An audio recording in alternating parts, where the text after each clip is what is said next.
अपनी अदाकारी और अपने द्वारा किए गए सामाजिक कार्यों से तो ये मशहूर हैं ही, साथ ही साथ इन पर लगे विवादित आरोपों की वजह से भी ये बहुत मशहूर हुए। स्वागत है आपका हमारे चैनल वारिधि मंथन में। आज हम बात कर रहे हैं अपने अभिनय से लोगों को अपना कायल बना देने वाले नाना पाटेकर जी की। वैसे इनकी जिंदगी भी किसी फिल्मी कहानी से कम नहीं है। एक बड़े व्यापारी का बेटा होने के बावजूद भी इन्हें ईंट के भट्ठों पर मजदूरी करनी पड़ी। क्यों इन्हें बचपन में सड़कों पर जेब्रा क्रॉसिंग की पेंटिंग का काम करना पड़ा? रात रात भर दीवारों पर फिल्मों के पोस्टर चिपकाने वाला ये लड़का कैसे एक दिन बन गया फिल्मों का एक स्टार अभिनेता? नाना पाटेकर का प्रेम विवाह हुआ, लेकिन आखिर क्यों इन्हें इनकी पत्नी छोड़कर चली गईं? मशहूर फिल्म अभिनेत्री तनुश्री दत्ता द्वारा नाना पाटेकर पर लगाए गए यौन शोषण के आरोपों के पीछे आखिर क्या कहानी थी? नाना पाटेकर और मनीषा कोइराला के बीच प्रेम संबंधों के बारे में एक समय ऐसा था जब पूरा का पूरा बॉलीवुड बातें कर रहा था, लेकिन आखिर क्या कारण था कि ये प्रेम संबंध टिक न सका और टूट गया? और इस वीडियो में हम आपको ये भी बताएंगे कि आखिर क्या वजह थी कि नाना पाटेकर पर अपने पहले बेटे की हत्या का आरोप लगा। नाना पाटेकर का जन्म 1 जनवरी 1951 को मुंबई के मराठी परिवार में हुआ। इनके पिता का नाम दिनकर पाटेकर था और इनका खुद का कपड़ों का एक व्यवसाय था, और मां संजना पाटेकर एक कुशल गृहिणी थीं। शायद ही आपको मालूम हो कि नाना पाटेकर का असली नाम नाना पाटेकर नहीं बल्कि विश्वनाथ पाटेकर था। नाना पाटेकर अपने सभी भाई बहनों में सबसे ज्यादा सांवले थे और इस रंग की वजह से ही उनके मन में हमेशा हीन भावना बनी रहती थी। उन्हें लगता था कि उनके पिता सबसे कम प्यार उन्हीं से करते हैं। नाना पाटेकर के पिता दिनकर पाटेकर को तमाशा देखने का खूब शौक था। तमाशा महाराष्ट्र की एक लोक नृत्य और नाट्य कला है। जब भी दिनकर पाटेकर तमाशा देखने जाया करते तो अपने बच्चों को साथ ले जाया करते थे। बचपन में भले ही नाना पाटेकर को तमाशे की ज्यादा समझ नहीं थी, लेकिन पिता के चेहरे को खुश देखकर उन्हें भी काफी खुशी मिला करती, और यही कारण था कि नाना पाटेकर ने बचपन में ही सोच लिया था कि अपने पिता को खुश रखने के लिए वो जब बड़े हो जाएंगे तो तमाशा ही करेंगे। उन्हें लगता था कि उनके पिता को थिएटर बहुत पसंद है और अगर वो बड़े होकर थिएटर करेंगे तो उनके पिता उन्हें भी काफी पसंद करने लगेंगे। इसी सोच को लिए नाना पाटेकर बड़े हो रहे थे। नाना पाटेकर ने दादर के समर्थ विद्यालय से अपनी स्कूली शिक्षा पूरी की। तब तक परिवार में सब अच्छा चल रहा था, लेकिन जब नाना 13 साल के हुए तो उनके परिवार पर एक भारी संकट आ गया। उनके पिता दिनकर पाटेकर के परिवार में व्यवसाय के साथ कुछ वैसा ही हुआ जैसा कि बाजीगर फिल्म में शाहरुख खान के परिवार के साथ हुआ था। उनके टेक्सटाइल के बिजनेस में उनके एक कर्मचारी ने उनके भरोसे को जीतकर धोखे से उनका बिजनेस, उनका घर-बार सब कुछ हड़प लिया। अब नाना का परिवार दर-बदर हो गया था। उन्हें अपने आलीशान घर को छोड़कर एक चौल में गुजारा करना पड़ा। उनके परिवार में एक वक्त की रोटी का जुगाड़ करना भी मुश्किल हो पा रहा था। नाना पाटेकर ये सब देखकर सोच चुके थे कि अब पढ़ाई के साथ साथ कुछ काम भी करना होगा। नाना पाटेकर स्कूल से घर आने के बाद 8 किलोमीटर दूर एक ईंट की भट्ठी के पास जाया करते और वहां जाकर अपने कंधे पर परिवार का बोझ लिए ये बच्चा ईंटों की ढुलाई का काम 6 घंटे तक किया करता। जब कभी थोड़ा समय ज्यादा बच जाया करता तो सड़कों पर जो जेब्रा क्रॉसिंग बनाई जाती है उसकी पुताई का काम किया करते, और अपने परिवार की जीविका की खातिर ये छोटे छोटे हाथ कभी कभार रातों में फिल्मों के पोस्टर दीवारों पर चिपकाने का काम भी किया करते। वैसे इन सभी कामों में उन्हें सबसे ज्यादा पैसा पोस्टर चिपकाने के लिए ही मिला करता। उन्हें महीने के 35 रुपए तक मिल जाया करते थे।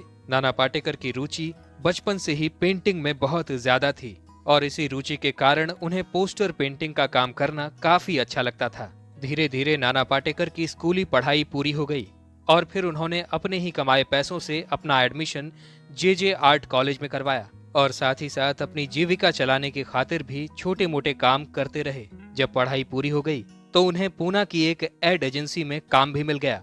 वहां नाना पाटेकर को 1200 रुपए पर मंथ मिल रहे थे। 70 के दशक में ये रकम काफी बड़ी होती थी, लेकिन पिता के लिए जो सपने इन्होंने देखे थे उसे भी पूरा करना था, और एक दिन अपने दिल की सुनते हुए इन्होंने ये 1200 रुपए की नौकरी छोड़ दी और एक थिएटर ग्रुप में कलाकार के रूप में काम करने लगे।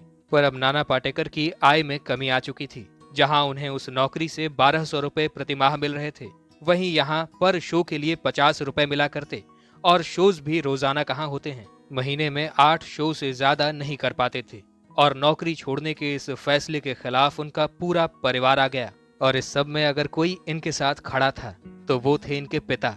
थिएटर ज्वाइन करने पर उनके पिता की आंखों में जो उन्हें चमक दिखाई दी थी वो उनके लिए बहुमूल्य थी। थिएटर करते हुए करीब 2 साल बीत चुके थे और नाना पाटेकर अब एक अच्छे अभिनेता के रूप में स्थापित भी हो चुके थे। एक दिन शो खत्म होने के बाद एक आदमी उठकर इनके पास आया और कहा कि तुम बहुत अच्छी एक्टिंग करते हो, मैं एक डायरेक्टर हूँ और एक फिल्म डायरेक्ट करने जा रहा हूँ, क्या उस फिल्म में तुम अभिनय करोगे? नाना पाटेकर ने भी फौरन हामी भर दी। नाना की ये फिल्म थी गमन और ये फिल्म 1979 में रिलीज हुई।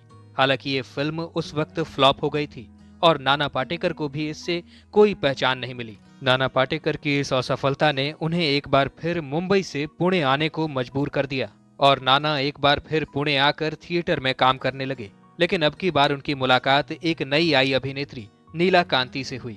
नीला कांति नई नई आई थी, वो पेशे से एक बैंकर थीं और थिएटर शौकिया तौर पर किया करती थीं। साथ साथ थिएटर करते करते दोनों की अच्छी दोस्ती हो गई और ये दोस्ती ना जाने कब प्यार में बदल गई और फिर दोनों ने एक दूसरे से शादी कर ली। जब नाना पाटेकर ने नीला कांति जी से शादी की थी तब वो ज्यादा कमाती थीं क्योंकि वो बैंक में भी नौकरी किया करती और साथ ही साथ थिएटर भी। उन दिनों नीला कांति की कमाई करीब 2200-2300 रुपए हुआ करती और नाना पाटेकर को अपने शोज करके वही 1100 या 1200, कुल मिलाकर घर में करीब 3500 रुपए आ जाया करते और ये रकम उस समय काफी बड़ी थी और दोनों अपनी जिंदगी खुशी खुशी जी रहे थे। एक बार नाना पाटेकर के पिता काफी बीमार हो गए। उस समय नाना पाटेकर थिएटर ही किया करते थे। नाना पाटेकर ने अपने पिता को एक सरकारी अस्पताल में भर्ती करवाया, लेकिन पिता के इलाज में ज्यादा पैसे लगने थे और नाना पाटेकर के स्टेज शो से कमाए पैसों से घर चलाना और साथ ही साथ पिता के इलाज में खर्च करना बड़ा मुश्किल हो रहा था। पिता की गंभीर बीमारी ठीक करने के लिए नाना पाटेकर ज्यादा से ज्यादा शोज करने में लगे हुए थे, लेकिन पैसों की कमी की वजह से उनके पिता बच न सके। जिस दिन नाना पाटेकर के पिता की मृत्यु हुई उस दिन नाना पाटेकर महासागर नाम का एक शो कर रहे थे। शो के बीच में ही नाना पाटेकर को ये खबर मिली कि उनके पिता अब इस दुनिया में नहीं रहे। लेकिन नाना पाटेकर ने शो करना बंद नहीं किया, बल्कि वो शो को कंटिन्यू करते ही चले गए। नाना ने एक इंटरव्यू में भी बताया था कि उनके पिता ही तो थे जो चाहते थे कि मैं शो करूं, इसीलिए मैंने उस शो को पूरा किया और उसके बाद अपने पिता के अंतिम संस्कार में पहुंचा। थिएटर के दौरान नाना पाटेकर का एक शो काफी ज्यादा मशहूर हुआ था। ये शो उस नाटक की वजह से नहीं बल्कि नाना के रिएक्शन की वजह से ज्यादा मशहूर हुआ था, क्योंकि इस शो में एक दृश्य दिखाया जाना था जिसमें बलात्कार का दृश्य था। इस दृश्य के बाद दर्शकों में से सभी ने ताली बजाना शुरू कर दिया और ये देखने के बाद नाना पाटेकर उस शो को बीच में ही छोड़कर चले गए थे। काफी समझाने बुझाने के बाद नाना वापस तो आए, लेकिन उन्होंने सबसे पहले जो कहा वो सुनकर सभी चौंक गए थे। उन्होंने कहा था कि रेप जैसी सामाजिक बुराई पर तालियां बजाना बेहद शर्मनाक है। भले ही वो एक नाटक क्यों ना हो, लेकिन आपको तालियां नहीं बजानी चाहिए थी।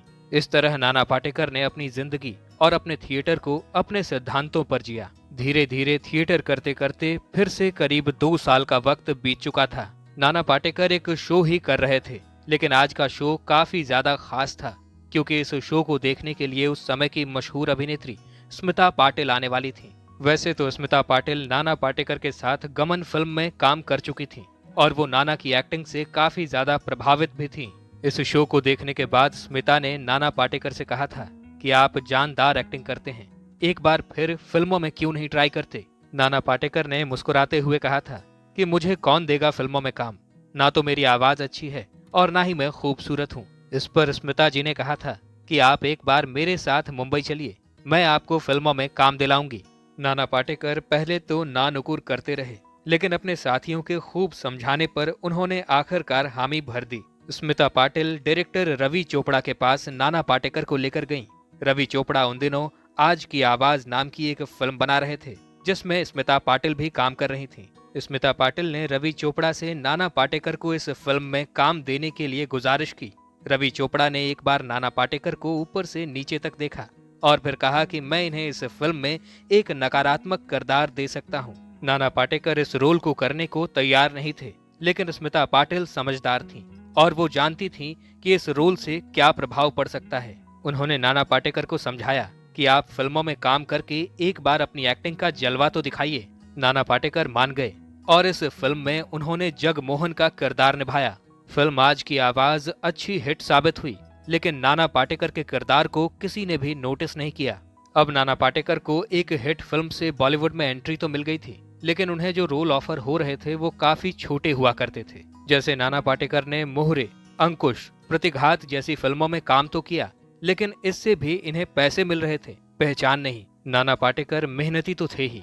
उन्होंने अब ये सोच लिया था कि अपने परिवार को अच्छी कंडीशन में लाने के लिए वो और मेहनत करेंगे। आपको बचपन में टीवी पर आने वाला एक शो तो याद ही होगा, द जंगल बुक, जिसमें जंगल में रहने वाला एक छोटा सा बच्चा मोगली जंगल में ही पलता बढ़ता है। इस शो में शेर खान के किरदार को नाना पाटेकर ने ही आवाज दी थी। इस कार्टून सीरियल में दिए गई आवाज की वजह से नाना पाटेकर का गुजर बसर चल जाता था। तभी नाना पाटेकर को परिंदा फिल्म से एक प्रस्ताव आया। इस फिल्म में इन्होंने लीड विलन का किरदार किया। ये फिल्म एक बहुत बड़ी हिट साबित हुई और इस फिल्म से दर्शक नाना पाटेकर को अच्छी तरह पहचान गए थे। अब नाना पाटेकर ने बॉलीवुड के आसमान में उड़ान भरनी शुरू कर दी थी। इसके बाद इनकी प्रहार फिल्म आई, जिसमें ये एक आर्मी ऑफिसर बने थे। इस रोल के लिए इन्होंने बकायदा 3 साल की ट्रेनिंग ली थी और प्रहार भी एक बड़ी हिट साबित हुई। और इन तमाम खुशियों के बीच एक और खुशी आई। इनके घर एक बेटे का जन्म हुआ। पर जब नाना पाटेकर अपने बेटे को देखने अस्पताल पहुंचे तो इनकी आंखें फटी की फटी रह गईं। चेहरा देखते ही नाना की रंगत उड़ गई, क्योंकि उसके दोनों होंठ कटे हुए थे और वो दूसरे बच्चों से एकदम अलग लग रहा था। कहते हैं कि नाना पाटेकर को उसके इस रूप से चिढ़ हो गई थी और नाना हमेशा उदास रहने लगे थे। उनकी पत्नी नीला कांति भी इस बात को समझ रही थी, लेकिन वो कर भी क्या सकती थी। बेटा जैसे जैसे बड़ा होता जा रहा था, उसका रूप और बिगड़ता ही जा रहा था और नाना पाटेकर की चिंता भी साथ साथ बढ़ती ही जा रही थी। वो सोचते कि अगर अभी मेरा बेटा ऐसा लग रहा है तो और बड़ा होने पर वो कितना भद्दा लगेगा। नाना पाटेकर कभी अपने बेटे को गोद में भी नहीं लिया करते थे। वो उसका चेहरा तक देखना पसंद नहीं करते थे। बेटे की स्वास्थ्य संबंधी समस्याएं बढ़ती ही जा रही थीं और 2 साल होते होते बेटे की मृत्यु हो गई। उस दौरान मीडिया में ये खबरें आईं कि नाना अपने बेटे का चेहरा नहीं देखना चाहते थे और इसीलिए उन्होंने अपने बेटे को जहर दे दिया। पर यह सच्चाई नहीं थी। सगे संबंधी बताते हैं कि एक दिन अचानक नाना पाटेकर की पत्नी को कोई काम पड़ गया। अपने बच्चे को वो घर पर सोता छोड़कर बाहर चली गईं और उन्होंने सोचा कि नाना घर पर हैं, जब तक मैं वापस आऊंगी तब तक वो अपने बच्चे को देख लेंगे। पर थोड़ी देर बाद अचानक उनका बच्चा नींद से जग गया और जोर जोर से रोने लगा। नाना उसी कमरे में थे, लेकिन वो दूसरी तरफ मुंह करके किताब पढ़ रहे थे ताकि उन्हें अपने बच्चे का चेहरा न देखना पड़े। लेकिन वो नन्हा बच्चा चुप होने का नाम ही ना ले रहा था। ऐसे में नाना ने उसकी तरफ मुंह कर ही लिया। बच्चा इतना ज्यादा रो रहा था कि उसका पूरा चेहरा लाल पड़ गया था। नाना पाटेकर को अपनी ओर देखते हुए देख बच्चे ने अपनी बाहें फैला दी, जैसे वो नाना को अपनी ओर बुला रहा हो। ये दृश्य काफी करुणामयी था और उस बच्चे ने अपने पिता की सोई भावना को जगा दिया। बाहें फैलाए अपने बेटे को रोता हुआ वो देख न सके और फौरन उसे अपनी गोद में ले लिया। बच्चे को थपथपाकर वो चुप कराने लगे। बेटे के प्रति जो नफरत थी शायद वो आज कम हो गई थी। और अब तो ऐसा हो गया था कि नाना पाटेकर दिन दिन भर अपने बेटे को प्यार करते रहते और बेटे के प्यार में नाना पाटेकर कभी कभार इतना खो जाया करते कि वो 2-2 4-4 दिन तक शूटिंग पर जाना ही भूल जाते। और बेटा भी अपने पिता के साथ काफी खुश रहा करता। पर ये खुशियां ज्यादा दिन ना टिक सकी, क्योंकि कुछ दिनों बाद उनके बेटे की तबीयत अचानक बहुत खराब रहने लगी। नाना पाटेकर अपने बेटे को गले लगाए उसकी जान बचाने के लिए हर मुमकिन प्रयास करने लगे। पर डॉक्टर के आश्वासन से इस बात का पता लग गया था कि उनका बेटा अब ज्यादा दिन तक इस दुनिया का मेहमान नहीं रहेगा। और ऐसा ही हुआ। बेटे का कुछ दिनों बाद निधन हो गया। बेटे की मौत के बाद नाना बुरी तरह से टूट गए थे। उनकी पत्नी नीला कांति बताती हैं कि बेटे की मौत के बाद नाना अपने आप को हमेशा कोसते रहते। उन्हें लगता था कि समय रहते उन्होंने अपने बेटे की कद्र नहीं की और इसीलिए ऊपर वाले ने उनके बेटे को उनसे छीन लिया। बेटे की मौत के बाद नाना इतने गुमसुम और उदास रहने लगे कि उनके परिवार वालों को भी उन पर तरस आ गया और शायद ऊपर वाले को भी। कुछ दिनों बाद उनके घर फिर से खुशियां लौटी जब पत्नी नीला कांति ने एक दूसरे बेटे को जन्म दिया। नाना पाटेकर ने अपने दूसरे बेटे का नाम मल्हार पाटेकर रखा। इन खुशियों के साथ साथ नाना पाटेकर का फिल्मी करियर भी उड़ान पर था। वैसे नाना पाटेकर का नाम आते ही सबसे पहले जो फिल्म याद आती है वो है तिरंगा। ये फिल्म 1993 में रिलीज हुई थी। डायरेक्टर मेहुल कुमार जब नाना पाटेकर के पास इस फिल्म की स्क्रिप्ट लेकर गए तो नाना पाटेकर ने इस फिल्म को करने से मना कर दिया था। नाना पाटेकर ने ये कहकर मना कर दिया था कि मैं कॉमर्शियल फिल्में नहीं करता। बहुत समझाने पर वो मान तो गए, लेकिन उनकी एक शर्त थी कि इस फिल्म में उनके साथ काम करने वाले एक्टर राजकुमार उनके काम में इंटरफेयर नहीं करेंगे। तब फिल्म के डायरेक्टर मेहुल कुमार ने नाना पाटेकर को समझाया और कहा कि मैं उनके साथ 2 फिल्में कर चुका हूँ। राजकुमार के बारे में ये मनगढ़ंत कहानियां हैं, वो किसी के काम में भी इंटरफेयर नहीं करते। फिल्म की शूटिंग के दौरान ये जरूर था कि दोनों अपना अपना शॉट देने के बाद एक दूसरे से दूर बैठ जाया करते और एक दूसरे से बातें नहीं किया करते। दोनों को तिरंगा फिल्म में पीले पीले ओ मोरे जानी गाने में एक साथ डांस करना था। तब नाना ने ये डांस करने से मना कर दिया और कहा कि पुलिस के रोल में डांस करना, ठुमका लगाना अच्छा नहीं लगेगा। दर्शक इस सीन को देखकर क्या कहेंगे? तब मेहुल कुमार ने समझाया था कि ये कोई रोमांटिक सॉन्ग नहीं है, ये एक मस्ती भरा गाना है। हालांकि इस गाने की शूटिंग के बाद राजकुमार और नाना पाटेकर में अच्छी दोस्ती हो गई थी। इधर तिरंगा फिल्म की शूटिंग कंप्लीट हुई तो इसके बाद नाना पाटेकर को क्रांतिवीर फिल्म मिल गई। इधर क्रांतिवीर फिल्म की शूटिंग शुरू होती इससे पहले ही मुंबई में उस दौरान दंगे शुरू हो गए। शूटिंग तो छोड़िए, नाना पाटेकर को खुद को अपने ही घर में बंद करना पड़ा। नाना पाटेकर काफी ज्यादा परेशान थे क्योंकि वो मन ही मन क्रांतिवीर फिल्म की पूरी तैयारी कर चुके थे। लेकिन कई दिनों तक अपने आप को अपने घर में बंद रखने के बाद नाना पाटेकर झुंझलाहट में अपने घर से अपनी जीप लेकर बाहर निकल गए, लोगों के बीच शांति की अपील करने। शायद क्रांतिवीर फिल्म का ये अभिनेता पहले ही अपनी फिल्म की शूटिंग की प्रैक्टिस कर रहा था। इधर दंगे खत्म हुए और उधर क्रांतिवीर फिल्म की शूटिंग शुरू हो गई। जब क्रांतिवीर फिल्म रिलीज हुई तो ये बहुत बड़ी हिट साबित हुई और नाना पाटेकर अब अपने आप को एक बहुत बड़े अभिनेता के रूप में साबित कर चुके थे। अब नाना पाटेकर के पास डायरेक्टर प्रोड्यूसर्स खुद चल कर आया करते। इसी दौरान नाना पाटेकर खामोशी फिल्म की शूटिंग कर रहे थे। इसी फिल्म के साथ साथ इनकी एक और फिल्म की शूटिंग चल रही थी जिसका नाम था अग्नि साक्षी। इस दोनों ही फिल्म में एक बात जो कॉमन थी वो थी इस फिल्म की हीरोइन। दोनों ही फिल्मों में इनके साथ मनीषा कोइराला काम कर रही थीं। जहां एक तरफ मनीषा कोइराला अग्नि साक्षी फिल्म में इनकी पत्नी का किरदार निभा रही थी, तो वहीं दूसरी तरफ खामोशी फिल्म में मनीषा कोइराला नाना पाटेकर की बेटी का किरदार निभा रही थी। दो फिल्मों की शूटिंग की वजह से मनीषा कोइराला और नाना पाटेकर का समय एक दूसरे के साथ काफी ज्यादा गुजरने लगा और इस वजह से मनीषा कोइराला और नाना पाटेकर के बीच नजदीकियां इतनी बढ़ चुकी थीं कि वो अपनी निजी जिंदगी को भी भूल चुके थे। और तो और नाना पाटेकर अब कई दिनों तक अपने घर भी नहीं जाया करते थे और इसी वजह से नाना पाटेकर और उनकी पत्नी के बीच मतभेद बहुत ज्यादा बढ़ गए थे। हालांकि दोनों में कभी तलाक नहीं हुआ, लेकिन ये दोनों एक दूसरे से अलग जरूर रहने लगे थे। इधर नाना पाटेकर मनीषा कोइराला के साथ लिव इन रिलेशनशिप में रहने लगे थे। नाना ने खुद एक बार एक इंटरव्यू में कहा था कि वो मनीषा से बहुत ज्यादा प्यार करने लगे थे। इसी दौरान नाना पाटेकर की साल 1999 में कोहराम फिल्म आई और इस फिल्म में इनकी अभिनेत्री बनी आयशा जुल्का। फिल्म की शूटिंग के दौरान नाना पाटेकर आयशा जुल्का के भी काफी करीब हो गए थे। मनीषा कोइराला को ये सब देखकर अच्छा नहीं लग रहा था क्योंकि नाना पाटेकर उन दिनों मनीषा कोइराला को समय नहीं दे पा रहे थे। ऐसे में एक दिन मनीषा कोइराला नाना पाटेकर को बिना बताए उनकी शूटिंग लोकेशन पर विजिट करने पहुंच गईं। उस दिन मनीषा कोइराला ने नाना पाटेकर और आयशा जुल्का को आपत्तिजनक स्थिति में देख लिया और यही वो दिन था जिस दिन मनीषा कोइराला ने नाना के साथ अपने सारे रिश्ते खत्म कर दिए। नाना पाटेकर के जीवन से जुड़े इन किस्सों में साल 2007 का एक प्रकरण काफी सुर्खियों में आया। इस घटना के बाद नाना पाटेकर जी का एक और रूप देखने को मिला जब नाना पाटेकर साल 2008 में हॉर्न ओके प्लीज फिल्म की शूटिंग कर रहे थे। इस फिल्म की शूटिंग के दौरान एक्ट्रेस तनुश्री दत्ता का एक आइटम डांस शूट होना था और इसी शूट के दौरान एक ऐसी घटना हुई जिसने पूरे बॉलीवुड को हिलाकर रख दिया। नाना पाटेकर पर तनुश्री दत्ता ने सेक्सुअल हरासमेंट का आरोप लगाया। तनुश्री दत्ता का कहना था कि जिस दिन उनके इस गाने की शूटिंग हो रही थी उस दिन नाना पाटेकर का उसमें कोई सीन नहीं था, लेकिन फिर भी नाना उस दिन सेट पर पहुंचे और कुछ ऐसी हरकतें करने लगे जिससे तनुश्री दत्ता खुद को सहज महसूस नहीं कर पा रही थी। जब तनुश्री ने इसके खिलाफ आवाज उठाई तो पूरी की पूरी फिल्म की टीम नाना पाटेकर के सपोर्ट में खड़ी हो गई और इस घटना के बाद पूरा का पूरा बॉलीवुड 2 भागों में बट गया था।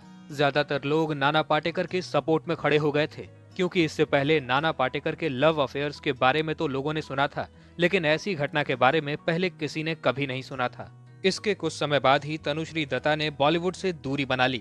किरदार कैसा भी हो, लेकिन नाना पाटेकर उस किरदार को इस तरह से निभाते हैं कि वो किरदार इंटरेस्टिंग बन ही जाता है और उनकी इसी अदाकारी के लिए उन्हें कई मर्तबा नेशनल अवार्ड से नवाजा भी गया है। फिर चाहे वो परिंदा फिल्म हो, अग्नि साक्षी फिल्म हो या फिर क्रांतिवीर।